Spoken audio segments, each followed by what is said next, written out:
എനിക്ക് ആരോ ഒരാൾ കൃപാസനം പത്രം തന്നിരുന്നു. അപ്പം ഞാൻ കിടക്കുന്ന കട്ടിലിൻ്റെ തലവണ്ണയുടെ അടിയിലായിട്ടായിരുന്നു വെച്ചിരുന്നത്. പിന്നെ പേടി തോന്നുമ്പം ചെറുപ്പം മുതലേ ഞാൻ ഈ ബൈബിളും കൊന്തയും എൻ്റെ തലഭാഗത്ത് വെക്കുമായിരുന്നു പേടി കാരണം.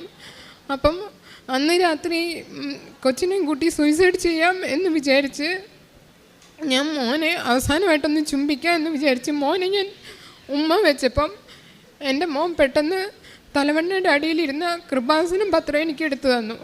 അതിനുശേഷം അവൻ ഉറങ്ങിക്കിടന്ന്, അവന് വെറും 2 വയസ്സേ ഉള്ളൂ. അവൻ ഉറങ്ങിക്കിടന്നേ അവൻ പെട്ടെന്ന് ബൈബിളിൻ്റെ നടുക്കുന്ന ഒരധ്യായം എടുത്തിട്ട് അതിനകത്ത് അവൻ കൈ വെച്ചിട്ട് അവൻ കിടന്നുറങ്ങി. അപ്പോൾ എനിക്ക് സംശയം വന്നപ്പം ഞാൻ അവൻ്റെ കൈ എടുത്ത് മാറ്റിയിട്ട് ആ ഭാഗം വായിച്ചപ്പം അത് യെശയ്യാ പ്രവാചകൻ്റെ പുസ്തകത്തിലെ 41-ാമത്തെ അധ്യായം 15-ാമത്തെ വാക്യം മുതലുള്ളതായിരുന്നു. അവൻ്റെ